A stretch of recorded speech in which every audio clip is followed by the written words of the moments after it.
Hi, this is Richard Gordon, the host of Unconventional Times. We just completed a really exciting episode with Ambassador Ido Aharoni and peace negotiator Frank Lowenstein about the war in Iran. Unfortunately, after we completed the episode, we found out that there was some background noise that makes it hard to hear some of the episode. I apologize for that. Our producer, Lou Diamond from Thrive Loud, has worked really hard to get the background noise out, but some of it still remains. Hope it doesn't hurt your enjoyment of the episode. We thought you should hear it. We thought of doing it over again, but decided that it's more important to keep it as is because what was said was really important. So, hope you enjoy it. Thanks for listening. And again, apologize for the background noise. These unconventional times require unconventional conversations. Listen in as your host, Richard Gordon, engages in one-on-one conversations with numerous leaders, elected officials, politicians, and others to learn what's happening in your state, on the Hill, and across America. Now, here's the host of Unconventional Times, Richard Gordon. This is a special episode of Unconventional Times. I'm your host, Richard Gordon. Just 4 days ago, on February 28th, 2026, the United States and Israel attacked Iran. The United States is now at war. The U.S. has taken out Iranian military installations throughout Iran, destroying most of its military capability and largely sinking its navy. Israel has killed Iran's supreme ruler, Ayatollah Khamenei, and most of Iran's top leaders. For their part, Iran has waged a missile and drone attack on Israel and many of its Arab neighbors who have American bases, such as Kuwait, Saudi Arabia, and the UAE.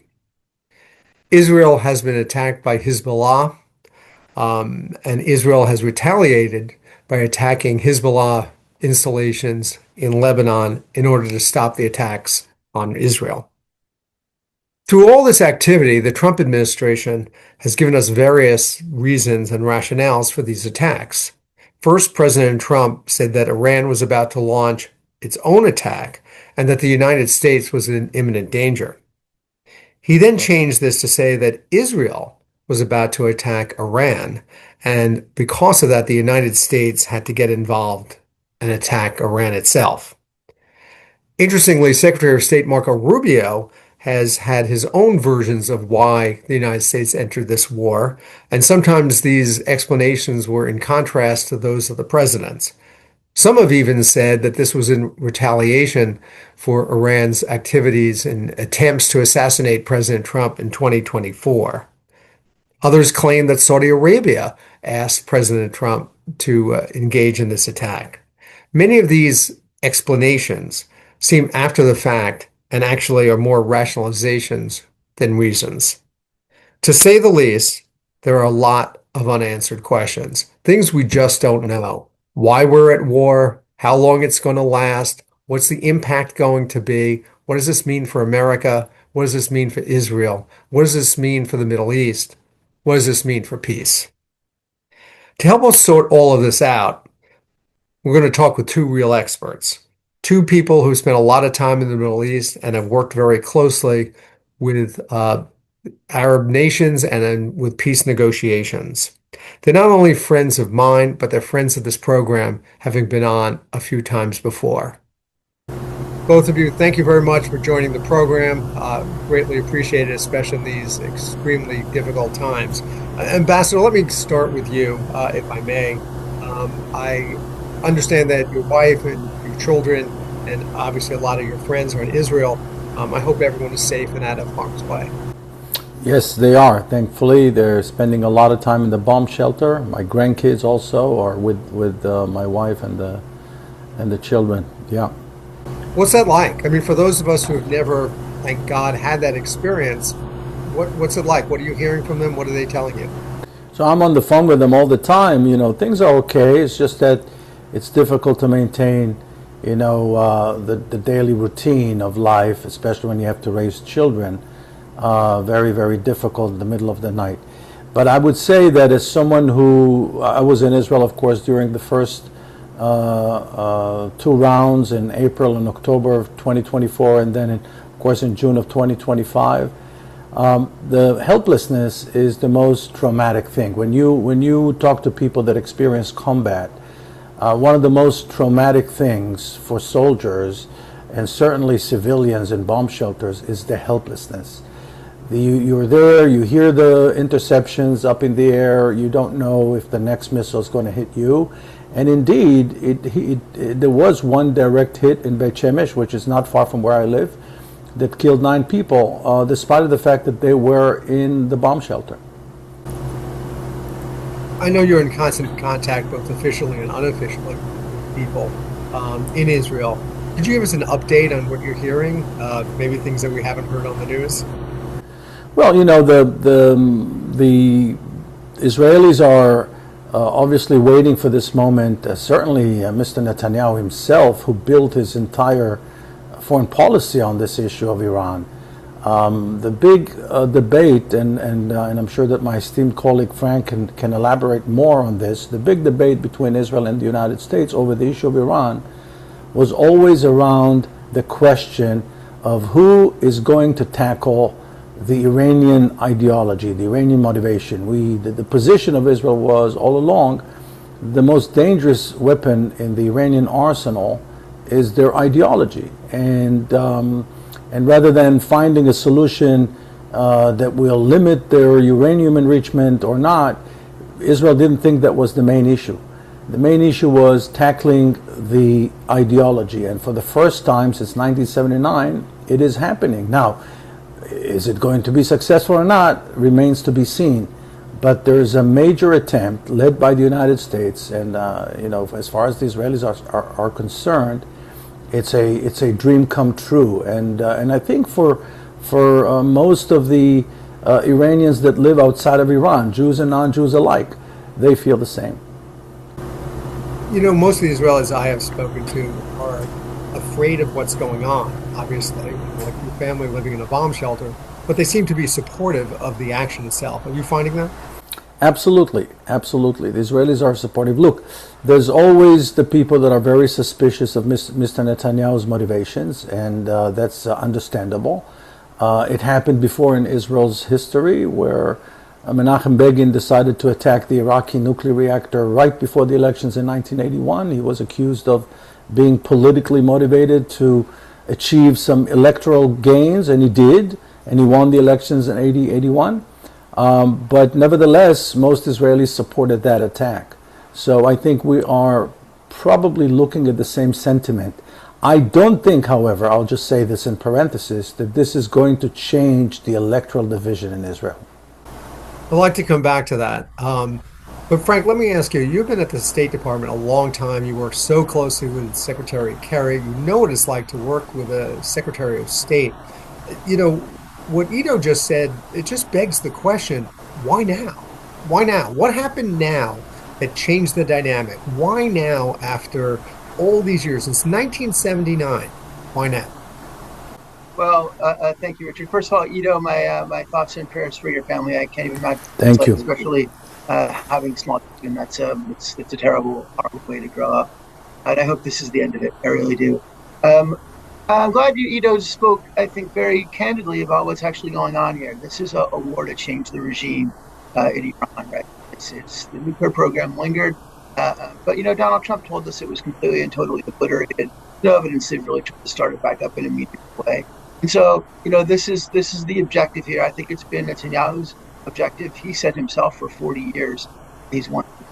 So here we are, and I think it's a bit of a shame that the president of the United States hasn't been clear about what our actual objective is, and why it's in the United States' national security interests to pursue it in this way.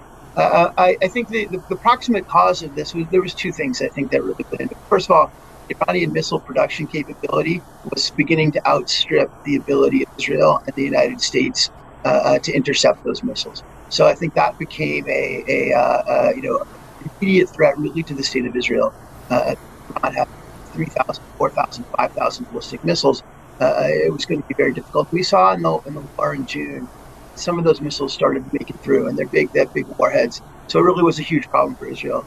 And the second thing, I think, in terms of the exact timing of it, was they just had intelligence that Khamenei was going to be meeting all his top generals. And I think broke up a little, Frank. You broke up a little bit there. I apologize. Could you go back and just say the end of that again, because I think it was very important.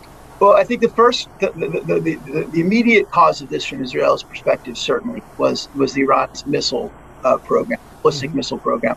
I think their production was beginning to exceed Israel and the United States' capacity to intercept those missiles. So I think Israel saw an imminent threat of the sort from the missile.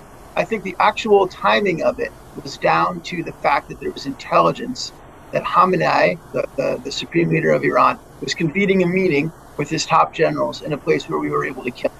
Right? So that's this medium-term objective and the short-term in terms of the time. The bigger picture, though, is that it's a war to change this regime, and that's where I really start to have questions about how we're going to get from here to there, because I think it's a very, very long way, and I'm not sure the Trump administration has any kind of realistic plan to get there.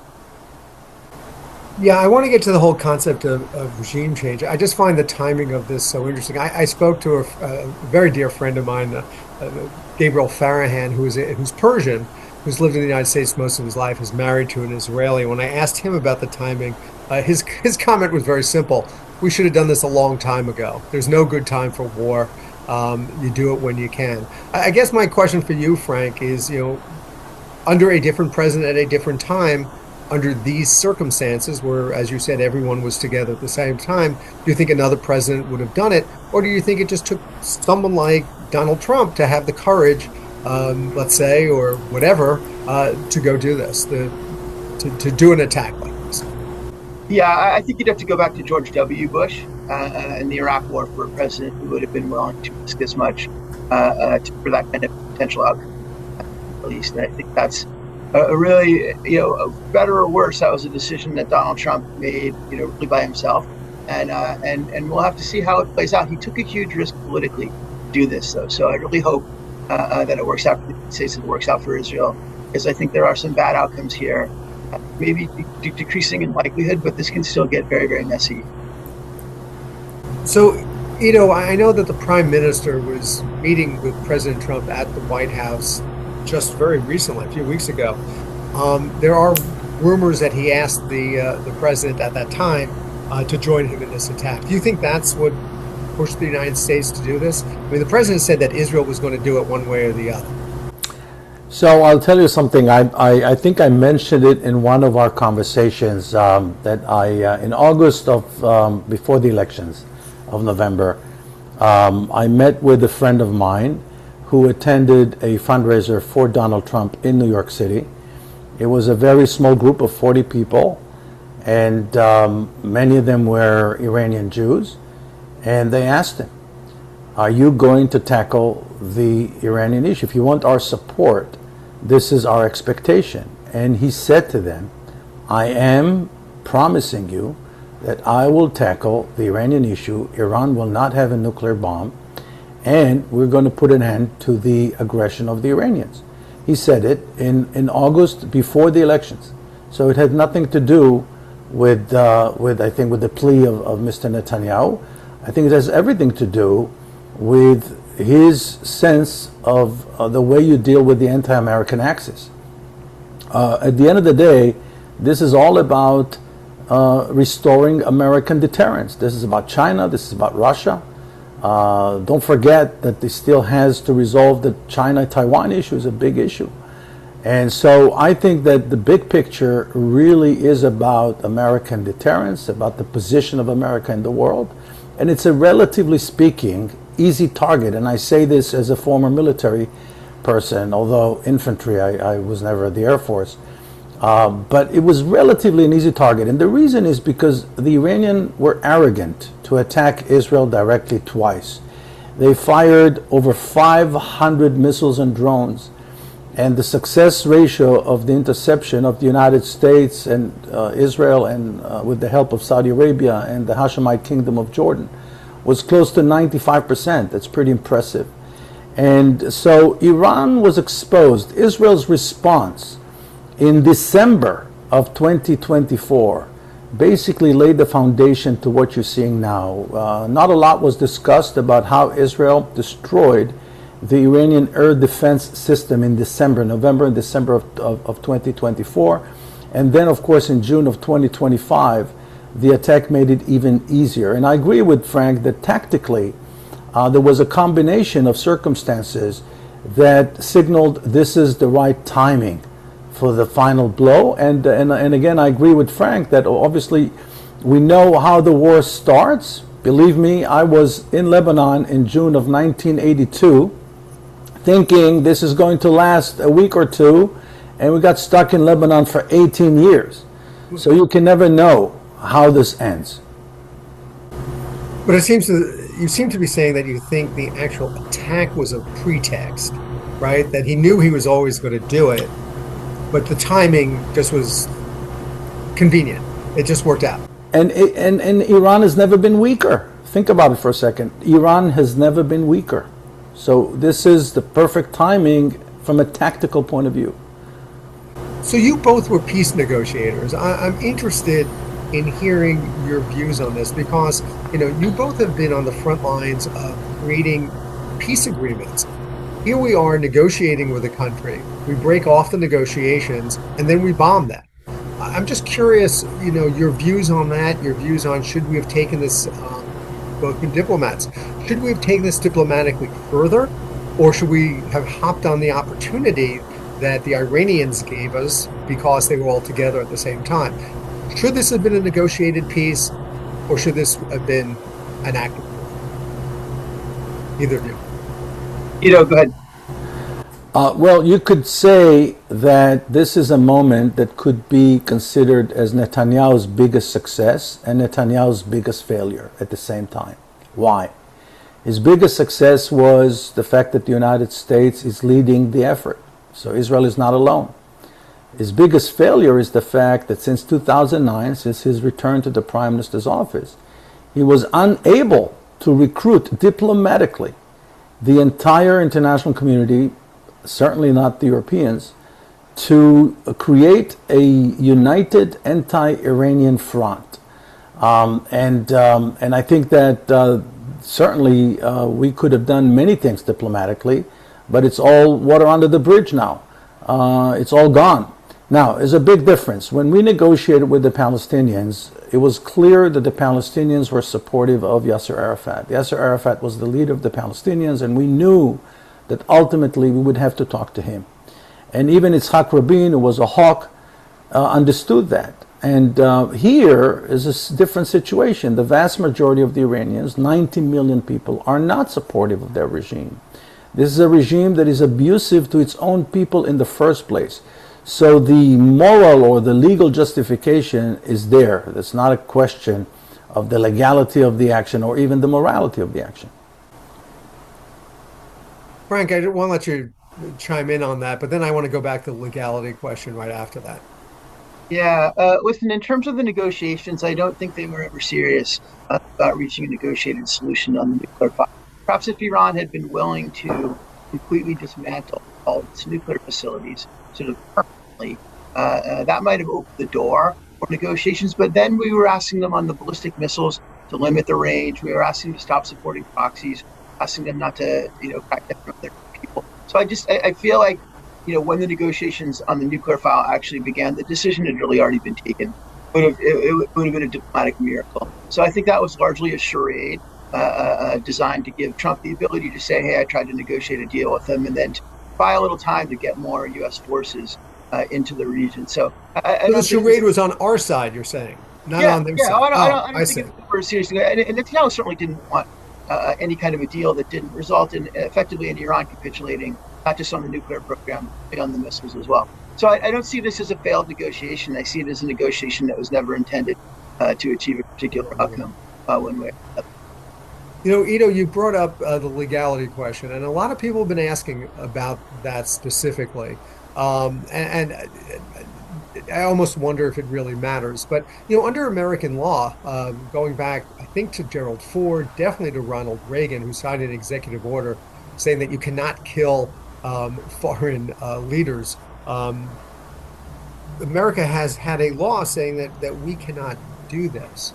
So, and the United Nations Charter is pretty clear on that too, unless the person is in a, I forget the exact language, but I think they have to be in an active military action against you for you to be able to go kill them. So the question of whether we had the authority to kill the leader of Iran does come into question. Is that something that you're concerned about? I mean, does it matter? I'm not a legal expert. I doubt it that the administration and President Trump are concerned with this issue simply for the fact that Iran was relentless in destabilizing and, as Frank said, supporting the proxies. What happened was an unbearable situation where we did not have a physical border with Iran, but Iran had a physical border with us. Through their support of Hezbollah, through their support of pro-Iranian militias in the Golan Heights, through their support of dormant cells in the West Bank, dormant cells within the Israeli Arab society, through their support of Hamas, Islamic Jihad, and the Houthis. This is the so-called infamous Ring of Fire. They actively designed it, they actively nurtured it, they actively supported it. So you could argue that they were engaging in acts of war all along. And then, of course, the fact that they attacked Israel directly twice in 2024, in April and in October. Yeah, just to reiterate what Ido is saying, I don't think Trump cares at all about international law, U.S. law about any. We were about to invade Greenland, Richard. So I don't think that what Stephen Miller called the niceties of international law mattered at all to these guys. Well, I'm not so sure what the repercussions are either if we all decide that we were not allowed to do this. Which brings up another issue, which I think is somewhat sensitive and a bit awkward, but I'm going to ask it anyway. Someone, the United States or Israel, I don't think we know who, accidentally bombed a school and a lot of young children were killed, which is obviously a horrible, horrible tragedy. I mean, there's nothing we could say more than that. It's just terrible. You know, when Israel bombed Gaza and accidentally killed civilians, most of whom were being held hostage by Hamas, you know, the world screamed that it was a war crime. I'm trying to distinguish between these two actions. So, Ido, I'm curious on your thoughts about that one. Well, that's the old infamous double standard. Of course, Israel is always being held to a different standard, and that's because of the Palestinian issue. Israel is very vulnerable because of the Palestinian issue. The Palestinians became synonymous with the weak, with the underdog, and so when you have in the West, especially in the United States and in Western Europe, people that automatically, instinctively feel that they need to always identify with the underdog. This is their calling. Human sentiment to side with the underdog. So that puts Israel in a very tough position. And Israel is very vulnerable. Unfortunately, Israel has yet to recognize that reputation is part of its national security. Israelis think only in terms of military force when they think of national security, and not necessarily in terms of their own reputation. And hopefully the shock of 10/7 and the response, especially on Western campuses, US, Canada, England, France, Australia, will make them rethink this policy and invest more in building its own reputation. And when I say that, I don't refer to PR. I'm referring to real effort to expose the real Israel that goes beyond the unhappy geopolitical circumstances of our region. Israel has a lot to offer the world, and the world should know about it. I think that's a really important point. And with respect to the killing of the schoolgirls, I mean, that just can't happen, right? We had such incredible intelligence on Khamenei. We knew what he had for breakfast. We knew where his bodyguards were parking their cars. I mean, there's an extraordinary amount of research that went into that. The fact that we blew up a school with 170, kids in it on the first day of the war just speaks to me, in my mind, to not paying enough attention to the potential for civilian casualties. And also, I think, as Ido very rightfully points out, the damage that does to the war effort, to marshaling the kind of support you want for the war. I mean, we're trying to effectuate regime change in Iran. We're trying to get the people to rise up and overthrow the. It's really not helpful to that cause, not to mention the reputation of Israel and the United States around the world with this kind of thing. So I would really hope that going forward, There's a lot more focus on avoiding civilian casualties. And it's going to get very tricky, Richard, from this point forward. So let's just say we're all more or less in agreement with this regime change war, that Iran poses an intolerable threat. Their behavior over some decades was horrible. Great. So now here we are. And by the way, I think it's totally unfair to throw Israel to the bus on this. Donald Trump is a grown-up. We are a grown-up country. We make our own decisions on this. The question is, where do we go from here? Right? Because what I'm really struggling to understand is how this is actually going to result in regime change. But let's assume, for the purpose of this conversation, that it was the right thing to do, right? To attack Iran, to try to bring about regime change. We are so far away from achieving that goal right now. I just don't see any path from here to there. I think over the course of the next year or 2 years, you can attrit the regime sufficiently that you can create the conditions where regime change can occur, where there can be a popular uprising. But we're nowhere near that right now. Iran has a 1 million-man army. They maybe killed a few thousand of their troops. They still control all the guys with guns. They're trying to recruit a Kurdish militia now to start some sort of a military campaign against Iran. It's just that there's no follow-up to the initial military assault. There's no planning that's gone on from how to actually meet the objectives of the war. That's what I'm most concerned about. Well, if you look at things historically and how regime changes have happened around the world, the United States had a policy for quite some time of invading and changing the country themselves. We've done this in a number of different places around the world for many, many years. Not necessarily America's shining moment, but, we have done that. But the cost of doing that in human life is huge. And it's hard to see how one does that without putting, soldiers on the ground. I mean, who is to change the government? And, when you look at popular uprisings, for example, if you look at Eastern Europe with the Russians, there were leaders there who were leading an effort. You guys know better than I, but I don't see who's leading the effort to topple this regime. I mean, bombs are falling from the sky, but I don't see what's happening on the ground. Correct. And please go ahead, Frank. No, you don't have to, please. So you guys are too polite. There are two different things here that we can say. The first is, what is the likelihood of this ending soon with the regime change? I think very, very, very, very low. For the reason that those historically, when you look at what brings down regimes, is usually from the insiders. Who brought down the Soviets? The Soviets, if you think about it. And so we need to look for the people within the Iranian system, people that will say, okay, it's better to capitulate, as Frank said, than to go until the bitter end. So that's one issue that we need to think about. The other is how do you do that practically? Extremely difficult. As Frank said, there's about 1 million people when you look at the Iranian military apparatus, including the Basij and the Revolutionary Guard, and you talk about 1 million people. They have families. Let's say each person represents another 4 Iranians. So you're looking at millions of Iranians that are dependent. Their livelihood is dependent upon this regime. Their salaries, their money, everything. Then you have the people that actually support the regime. It's a big chunk of the population. So it's not going to be easy. Now, we live in a world of narratives, right? The facts are secondary, unfortunately. So I think this will end when the Americans, together with their allies, will find the right narrative, and it will be ended unilaterally. Remember how the 12-day war ended, with the very grandiose declaration that the Iranian nuclear program is no more, right? And if you remember, we spoke here on this podcast, and I told you that I don't need any intelligence to know that Iran is a country 4 times the size of California, that they probably stashed the uranium in some place that we can't reach.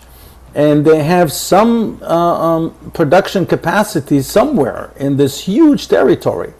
And so we don't need intelligence to figure that out. They may be radical, but they're not stupid. And so I think it's all about finding the narrative.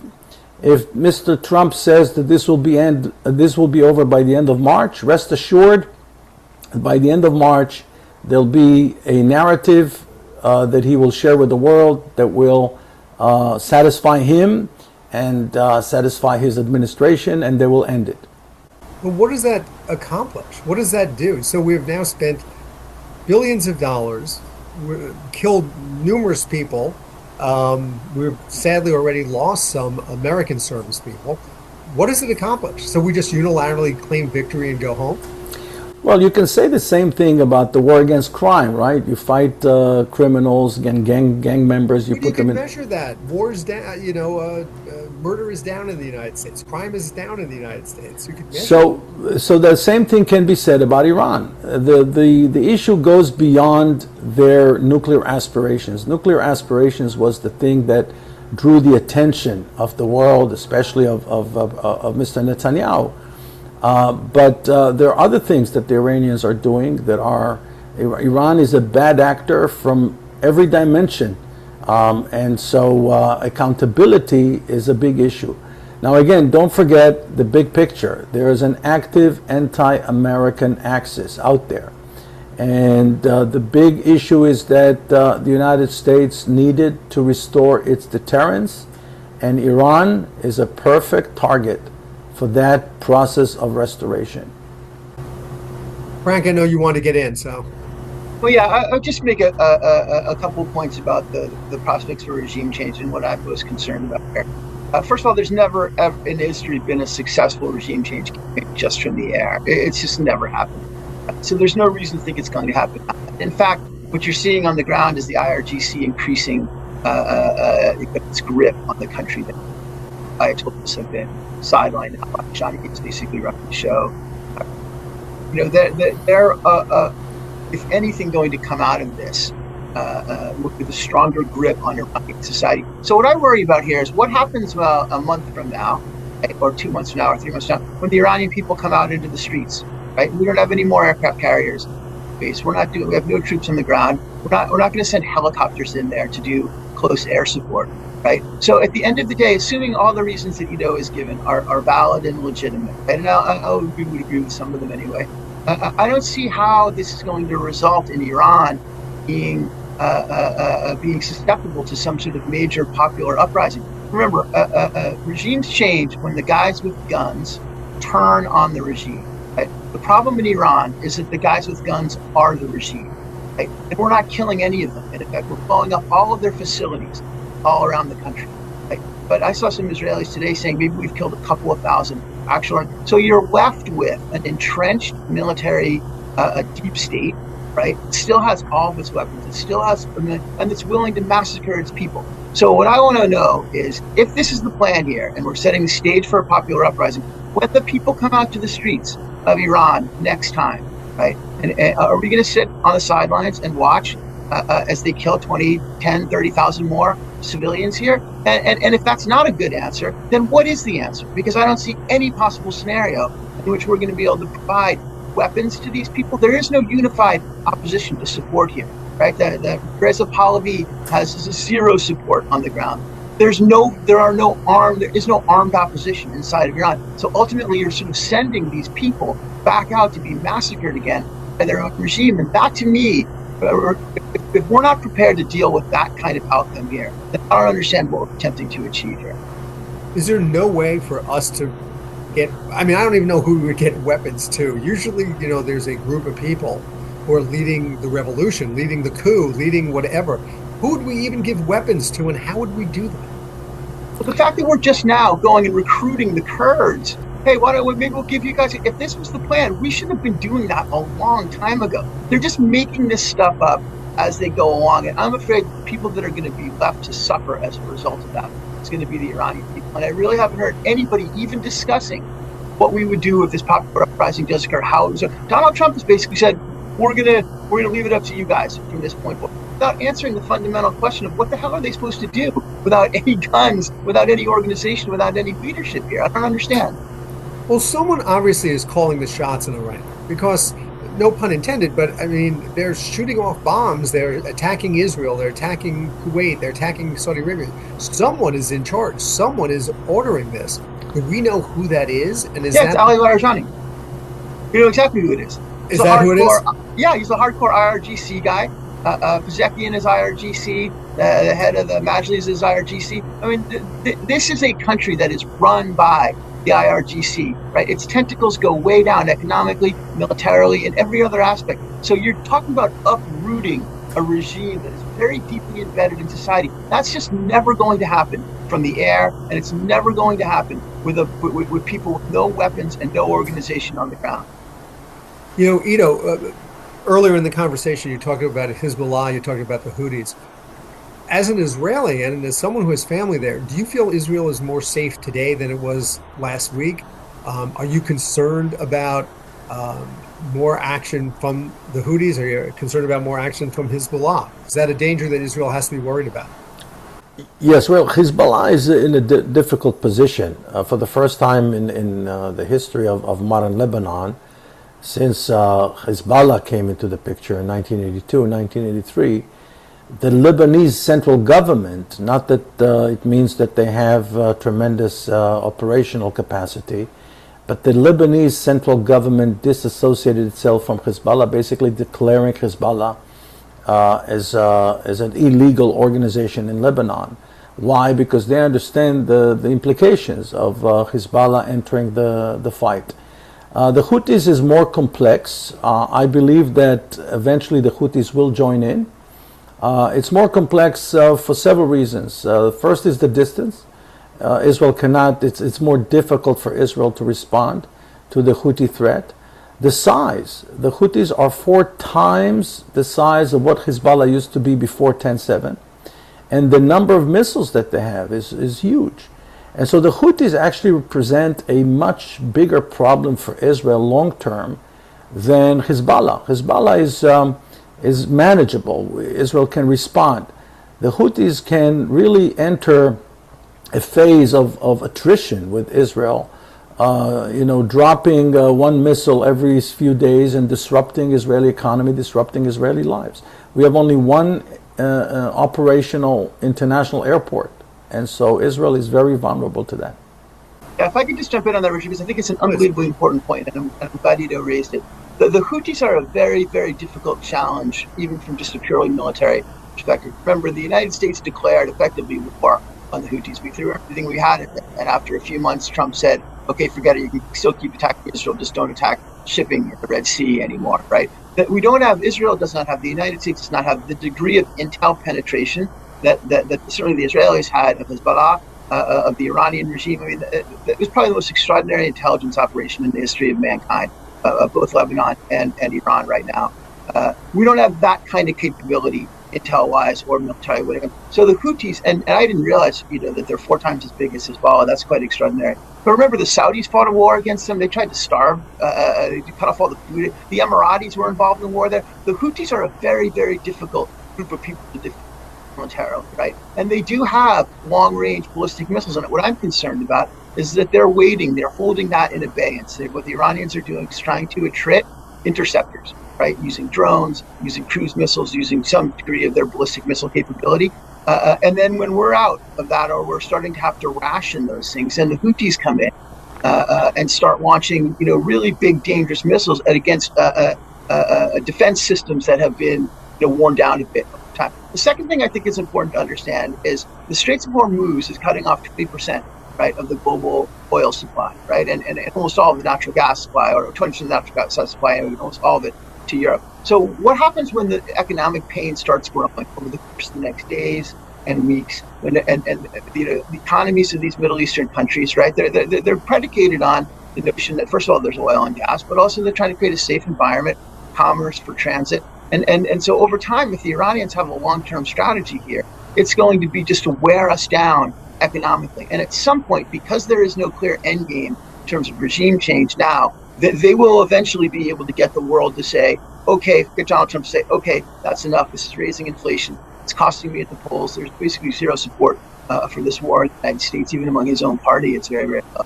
And so he's going to cut his losses and move on. What I was afraid with at that point is that we're going to be left with, if anything, a hardened Iranian regime, even more oppressive and even more go towards not much less of a threat to Israel, at least for a period of time.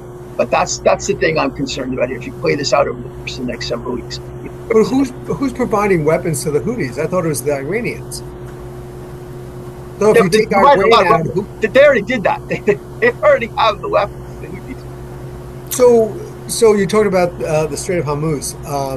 Much of that oil goes to Asia, right? I mean, a lot goes to Europe, but most of it goes to Asia. But the president has said he's going to send the U.S. Navy in to escort ships through that. Doesn't that put American Navy at risk and in harm's way? It's not going to happen. Right? There's no shipping company. You can't insure these. Let me just ask you, Richard, if you were running a giant shipping company, we represent DP World, right? Would you suggest, and you were doing, advising that, would you say, yeah, sure, send some boats through, there'll be a U.S. destroyer along with you, right? They're firing missiles at these things, right? And so the risk there is just way higher than anybody's going to want. What you have to do is to take out all of the Iranian facilities along that border. Right? And by the way, we may very well have to put ground troops in there to do that, right? If you can push back the line where Iran can no longer fire directly at ships in the Straits of Hormuz, then something like an escort, for the military would. But that's a long way away. It's asking these companies to take on a lot more risk than I think they're going to want to take on. You had you both had brought up our allies at one point in our conversation earlier. This is a little bit unusual. I mean, the United States and Israel kind of went this alone. If you look at different circumstances over the past few years, we have gathered our allies together and gone in together. It seems like the allies, the Germans, the French, the British, are coming to this much later in the game. Frank, you were at the State Department. It just seems unusual to me how this is coming together. It just seems different. The German chancellor was in the White House yesterday. Do you find this unusual, and how does that affect us moving forward? I don't find it unusual at all for President Trump. Biden would obviously have gone to great lengths to try to put some kind of a coalition. I don't think Trump cares at all. I mean, again, we're talking about invading Greenland. So this is not a guy who cares a whole lot about Russian support for the United States. Now, that being said, I think the Iranians have behaved so badly, attacking civilian targets in the Gulf states, cutting off oil to Europe. Everybody's aligned against it now, but it doesn't change the fundamental dynamic on the ground. It's not like we need the Germans or the French or the British to give us more weapons, to give us more planes, right? There's nothing more that can be done to tip the balance of power militarily. We're basically just going to pummel Iran for as long as we want to, right? So whether the Europeans are with us or against us, I think it matters perhaps for the optics of it, but I don't think it was material to Trump's decision. And I think even now when they're with us, it's not fundamentally going to change anything. Do you think, Ido, from an Israel point of view, that Israel needed the allies to be part of this, or you don't think it matters to them either? Yeah, so Israel is obviously not in the same position as the United States, and Israel must rely on other countries. Just from a practical point of view of a munition economy, we don't have unlimited resources. We don't have unlimited supply of missiles, even airplane parts. Even, a lot of people don't realize that, but the IDF, in absolute terms, is a very small army.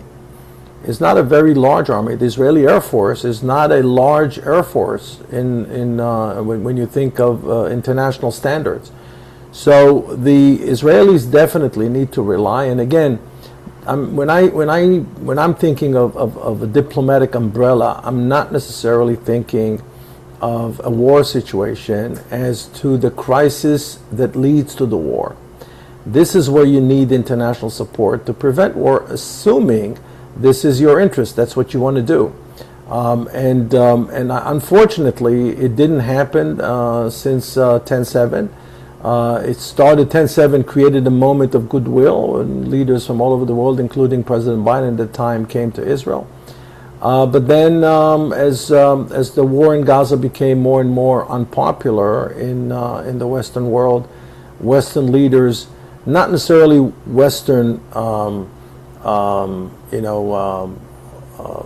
populations, right? In certain places of the United States, what Israel did in Gaza is still very, very much supported by many Americans. It's not the case necessarily in coastal America, right? In the East Coast, the West Coast, but in Middle America, you find a great deal of support.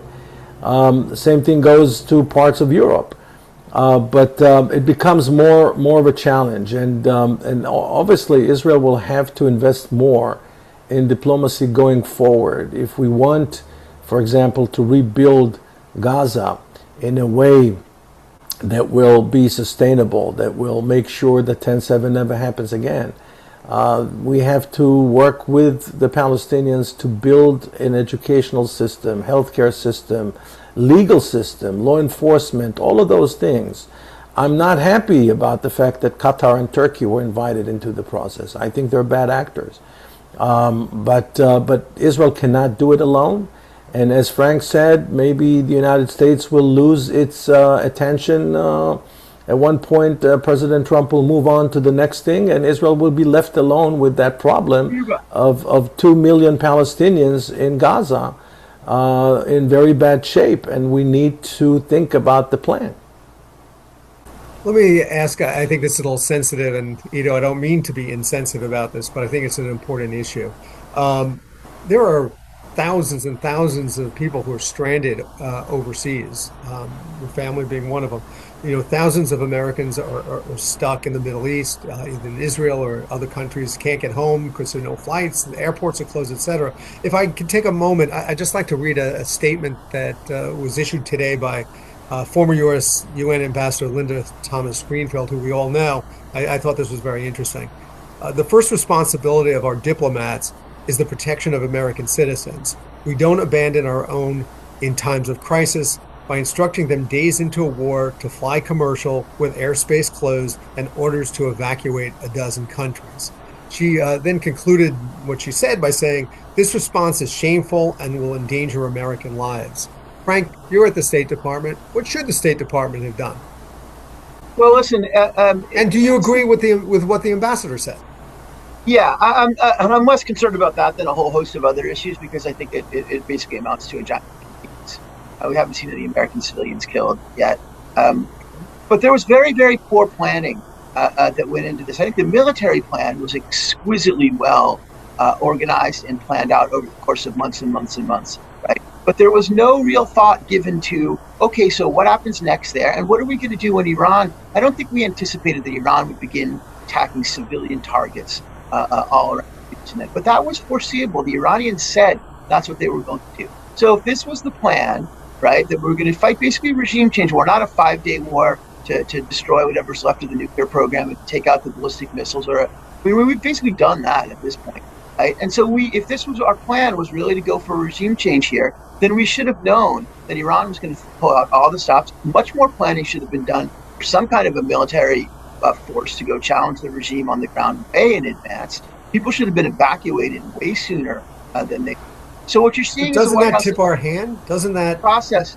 Just like real quick, there's a process that did not exist. There's no interagency process under President Trump. There are no dissenting voices heard. He just decides, and his folks go along with it. So look, we had a mess in Afghanistan on the way out. It can happen to any administration, but in this case, I think that there was a real failure of planning at the most basic level that went into this campaign, and that really concerns me in terms of what's going to happen.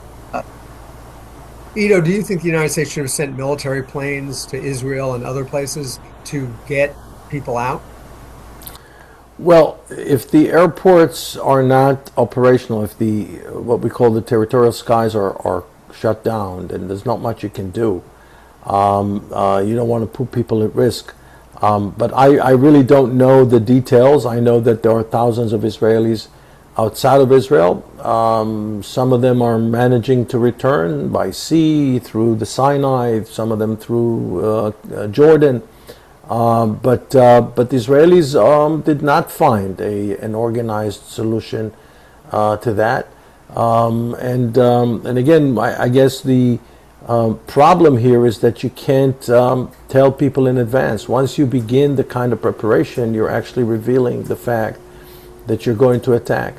And so I think from an operational point of view, that was probably the reason why they didn't say, they did not actively prepare for the rescue of American citizens, but that's only my guess. Since you're doing some guessing, when do you think the airport will open? Well, I know that the Israeli government is easing the restrictions. I can tell you that the flights are already, if you go on Israeli airline websites, you can book flights for the 16th of March and on. So the assumption in Israel by the Ministry of Transportation is that this will be over by the 16th of March. That's a couple of weeks. Well, I hope you're right on that. Let me just add, we've talked about regime change quite a bit. There's regime change and then there's leadership change. They're not the same. There will be a new leader. Frank, you alluded to this a little bit. But what President Trump said yesterday, I think was really interesting, that the people that they were looking towards to take over the government are already dead. They've already killed them, which I think is interesting. If those were the people they wanted to run the country, why they were targeted as well. But I'm curious what both of you think, both short-term and long-term, who runs the country, and for the time being, but long-term, what happens to that person if there is regime change? I assume there'll be someone else who will take charge. Ido, any thoughts on that? Well, I recently spent an incredible evening with an American Iranian who spent years in the prison in Tehran, who has a different take. Basically, he thinks that Iran is run by a rule of mob groups, of interest groups that are armed and corrupt to the bone. And because it's not such a centralized system, it will probably survive major blows like this attack, because networks are more sustainable than any organizational hierarchy.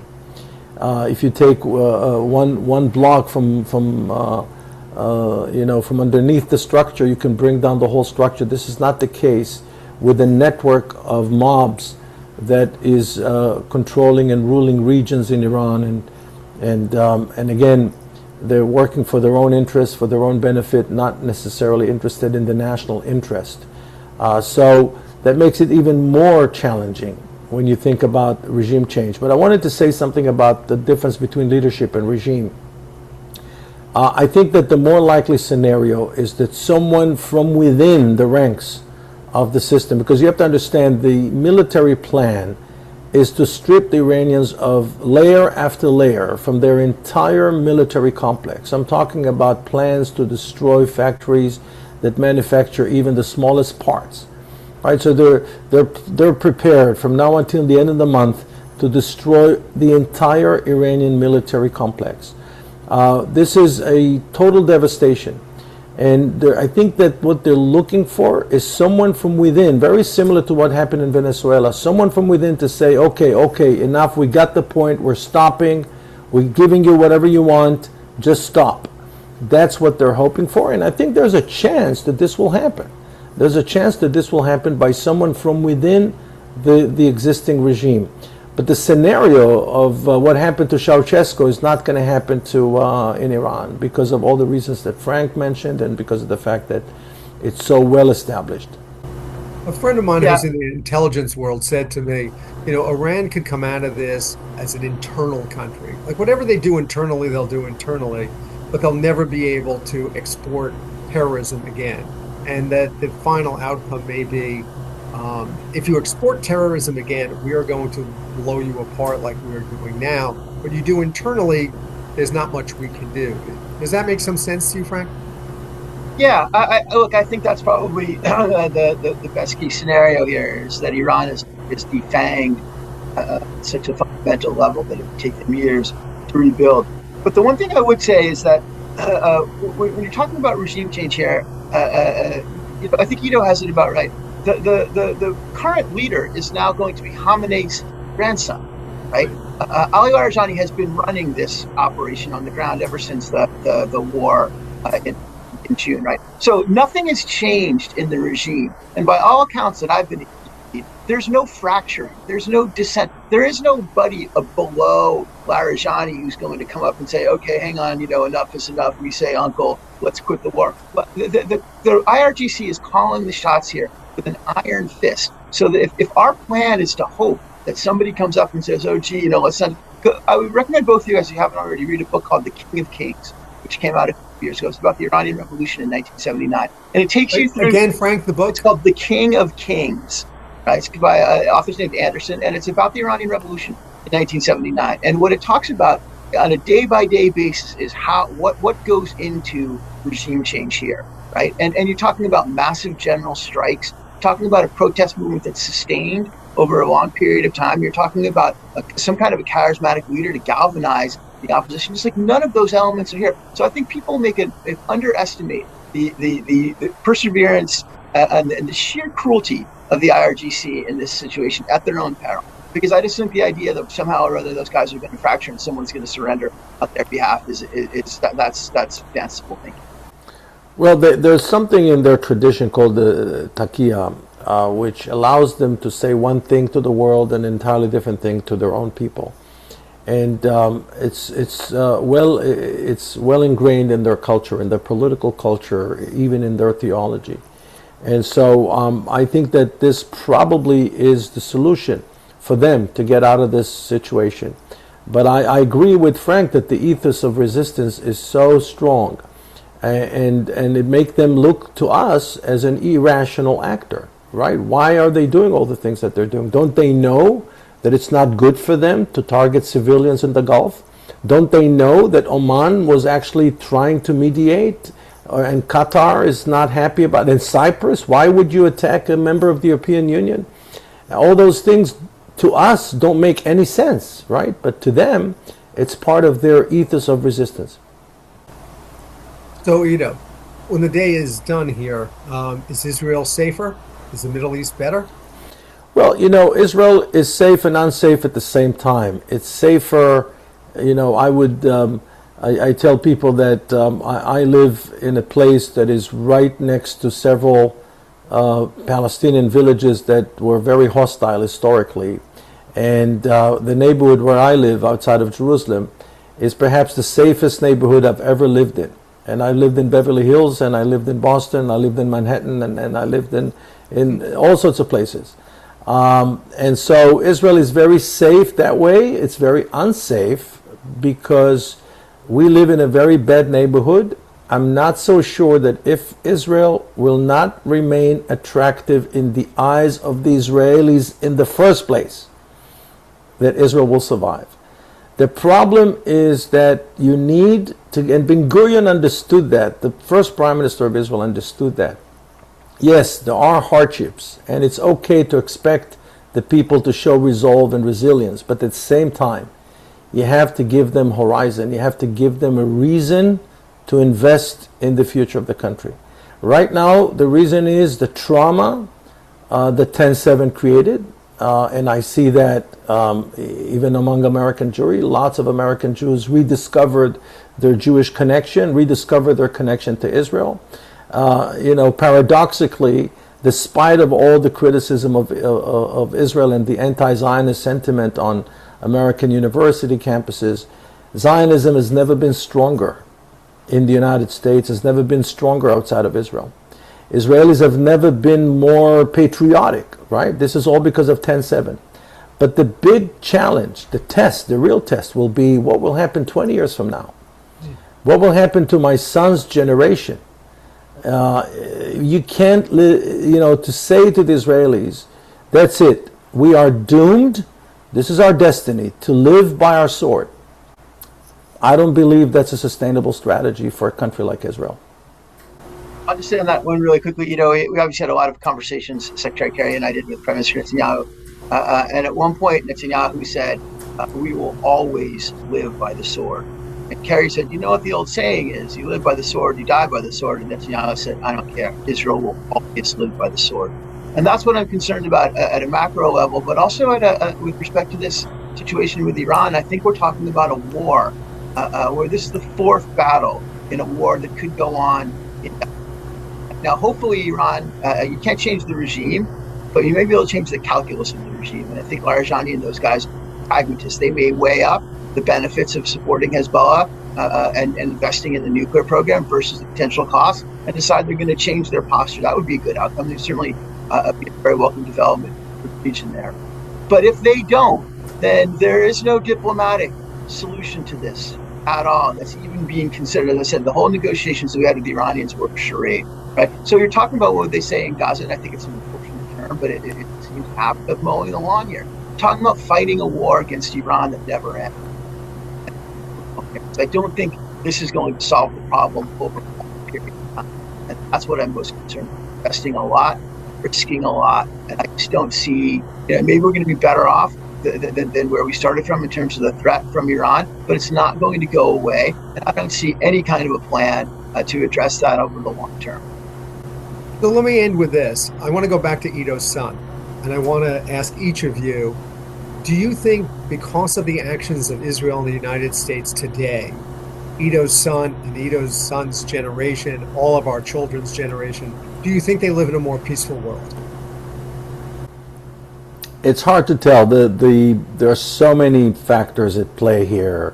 The algorithm that divides us, the polarization, the demonization, the fact that we live in a world where no more complex conversations take place, right? No more nuanced conversations. I think that's a big threat. So there are so many threats, but I believe that the good thing that happened here is the restoration of the issue of accountability and American deterrence. I'm very concerned about the anti-American axis. The fact that, for example, that South Africa, after 10/7, made the decision to side with the anti-American axis is very alarming to me. Here's a country that openly is betting against the United States. I don't think the United States has the luxury of allowing that to happen. And where's India in this whole equation, right? How come we're not investing more in India? I was so pleased to see Modi was in Israel right before the war, and that hopefully that's a sign that Israel is betting on India. When you look at the global picture, you can't tackle the issue of China without building India as a counterbalancing act. Frank, I'm going to give you the last word. Well, listen, I think Ido's kids are in Israel right now. I think the safety of his children is relevant. Mine is not. My son's out of UCLA. He's probably right now. So I don't think his safety has been impacted by this war. But I do think that over the long term, what Trump has done is he's abandoned the rules-based order, right? very knowingly and intentionally, right? And he's abandoned our alliances, right? And I do believe that over time, that will make America and Americans less safe. And if you're talking about China right now, they're delighted with this war, right? They're concerned, I think, about the oil supplies, but they want to go take Taiwan right now. You know, what are we going to send the entire Navy back to defend them now? Right? Our munition supplies are pretty depleted, and we've made clear that, hey, might makes right, right? Russia take what you want, China take what you want, and I think the world writ large is less safe as a result of Trump's policy. Listen, I want to thank you both. You guys have been very generous with your time. You jumped right on and changed your schedules to get on the show today, and I really want you to know how much I appreciate it. This is a dynamic situation, and I look forward to having you both on soon where we could discuss this more. So thank you. As I always say, and I don't have to tell you guys, stay unconventional. I appreciate it. Let me just close by saying this. I usually don't tell stories about myself, but I will today. In 2008, I was a member of President George W. Bush's honorary delegation to Israel to celebrate the 60th anniversary of statehood. And while there, I had a one-on-one meeting with the former prime minister and the opposition leader at the time, Benjamin Netanyahu, in a very small, very cramped office. And near the end of the meeting, Mr. Netanyahu looked at me and said, "You want to do something important? Tell your president," he's talking about George W. Bush, "to attack Iran. Take out their nuclear weapons and replace their government." I want to remind you, this was in 2008. I told him that wasn't going to happen and that Americans were sick of war because we had just been fighting a war in Iraq. I asked him why Israel didn't do it. And he said, well, first of all, we don't have the bombs capable of blowing up their nuclear weapons because they're so deep underground. Only the United States has that. And second, if we fly over into Arab airspace, then they could declare war on us. So we can't do it. Only the United States can do it. He then told me that the U.S. has to do this, or there'll never be peace in the Middle East, or as Ido said, and as Prime Minister Netanyahu usually says, there won't be peace in the neighborhood. I made some truly lame joke about Americans don't know how to spell, and we attacked Iraq instead of Iran when we should have done it the other way around. He didn't think I was very funny, and I think he literally blew smoke in my face when I said it. But I tell the story for a reason, and the reason is that for the past nearly 20 years, Prime Minister Netanyahu has wanted the United States to bomb Iran, and he has asked probably every president since 2008, starting with George W. Bush, to do it. Well, he finally found a president of the United States who would. Well, that's our show for today. And I hope you enjoyed this special episode of Unconventional Times. Remember to listen to us wherever you get your podcasts. You can watch us on YouTube at UT-Richard Gordon. That's YouTube at UT-Richard Gordon. And let me just say in closing, let's all pray for the safety of the brave men and women who we find are in harm's way tonight and are serving their country, Israel, the United States, honorably and well. And we wish them well, and we wish their safe return to the United States and to Israel. So thank you very much. Look forward to seeing you again soon. Till then, stay unconventional. You've been listening to Unconventional Times with your host, Richard Gordon. Check out all of the episodes of Unconventional Times on Apple, Google, Spotify, or wherever you listen to your podcasts. To learn more about Richard Gordon and all of his unconventional conversations, head on over to unconventionaltimes.com. Thanks for listening.